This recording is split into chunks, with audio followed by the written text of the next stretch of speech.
Good evening, beautiful souls. Welcome back to Calm English Nights.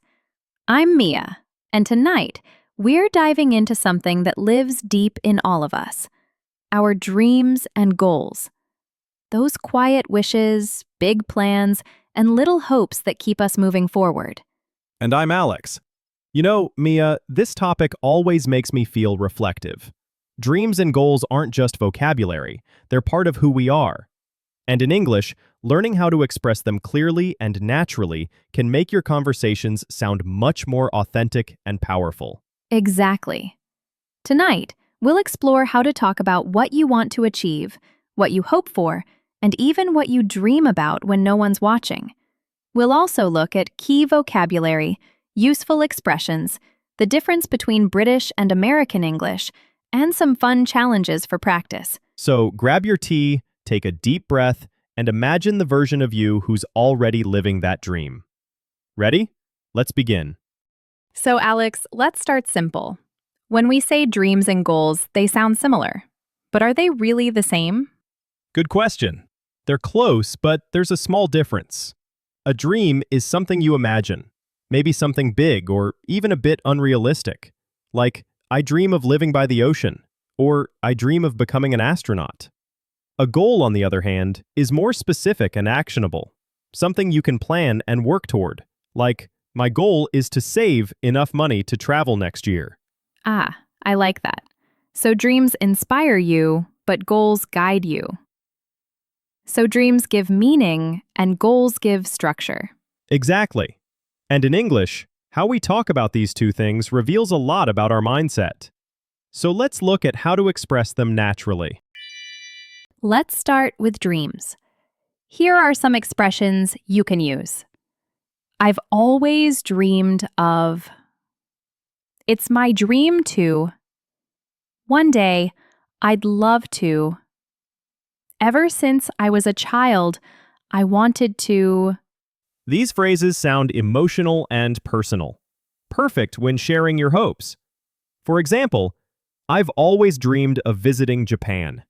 It's my dream to open a small cafe. One day, I'd love to learn how to play the piano. Notice that dreamed or dreamt both are correct. Dreamed is more common in American English, while dreamt is often used in British English. For instance, I dreamt about flying last night. I dreamed about flying last night. That's a good point. And also, to dream about something means literally imagining it while sleeping. But to dream of something often means you wish for it in real life. Like, I dream of being a writer. That's lovely. So, dream about sleeping, dream of hoping. Got it. All right, time for our first challenge. Think of one dream you've had since childhood. Say it out loud with one of these structures. I've always dreamed of. One day, I'd love to.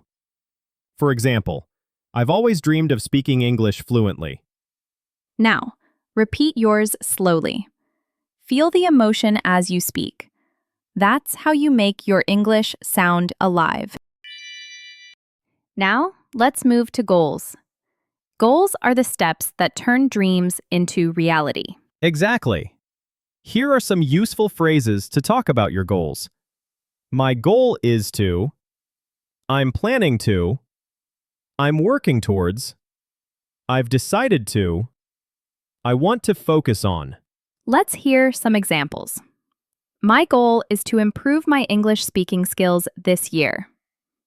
I'm working towards getting a better job. I want to focus on my health and happiness. And when talking about long-term goals, you can use I aim to or I intend to. For example, I aim to start my own business. These sound a bit more formal, great for interviews or writing. In British English, I'm planning to and I'm hoping to are very common in everyday conversations.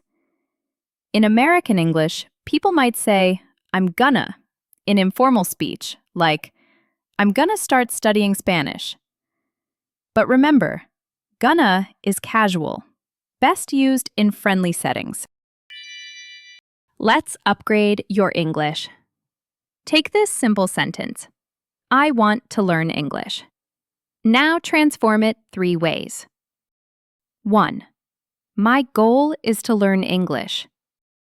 2. I'm working towards improving my English. 3. I've decided to focus on my English skills this year. That's a great exercise. Try saying all 3 out loud, with confidence and emotion. Let's look at some key vocabulary you'll hear when people talk about dreams and goals. 1. Ambition. A strong desire to achieve something. Example: she has a strong ambition to teach abroad. 2. Aspiration. Something you hope to achieve. Example: his aspiration is to become a doctor. 3. Determination. The quality of not giving up. Example: with determination, you can reach any goal. 4. Motivation. The reason for doing something. Example: listening to podcasts gives me motivation. And we can use idioms too. They make your speech more natural. Reach for the stars. Aim high. And follow your heart. Do what feels right for you. Keep your eyes on the prize. Stay focused on your goal. I love those. Idioms are such a fun way to express emotions behind your dreams. Let's try a quick idiom match. I'll say a dream, and you choose which idiom fits. 1. I want to become a famous writer someday. Which fits better? Reach for the stars or follow your heart? Right. Reach for the stars. And 2. I know my dream job isn't easy, but I'll keep trying. Answer: keep your eyes on the prize. Good job! Dreams take effort. So how do we express progress in English? You can use phrases like, I'm getting closer to my goal. I'm making progress. I've achieved one of my goals already. In American English, you might hear, I'm crushing it, or I'm killing it. Very informal, meaning you're doing great. In British English, you might hear, I'm doing quite well, or I'm on track. More understated, but positive. So, Americans celebrate loudly and Brits celebrate politely. Both ways are lovely. Close your eyes for a moment. Think of one goal you're working on right now.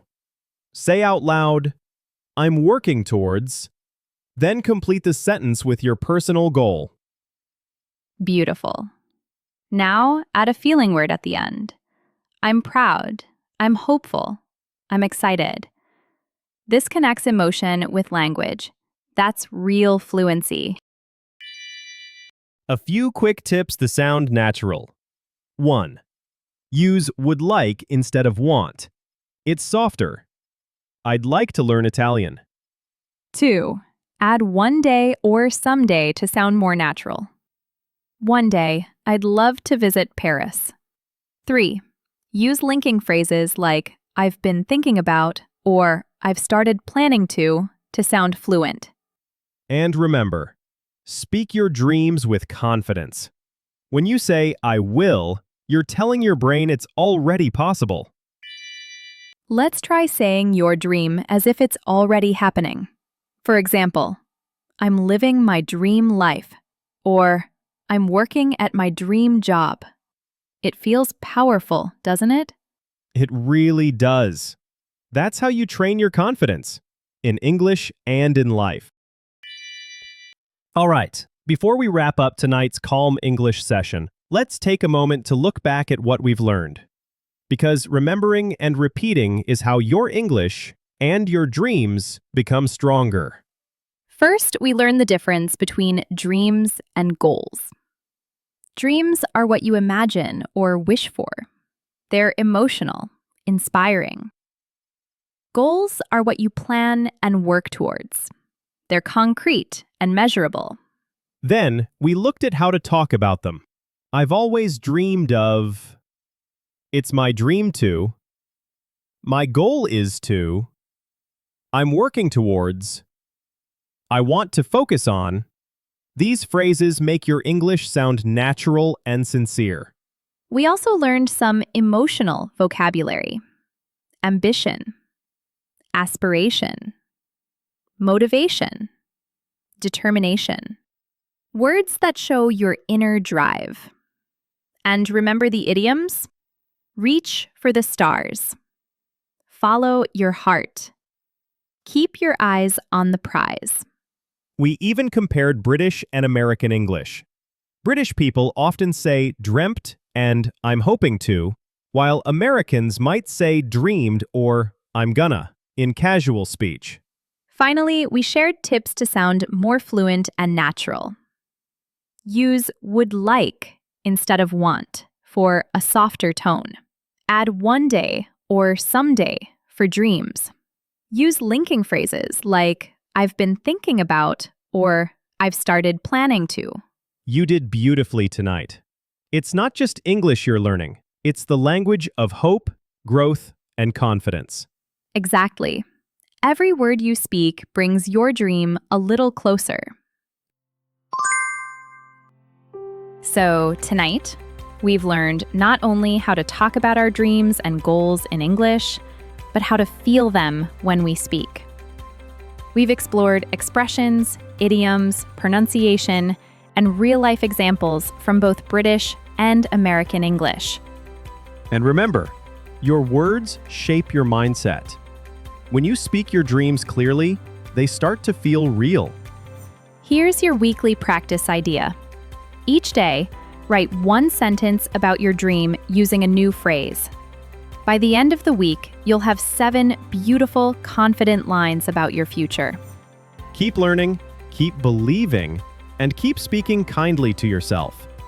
Thank you for spending this calm night with us. Dream peacefully, and we'll see you next time on Calm English Nights. Good night.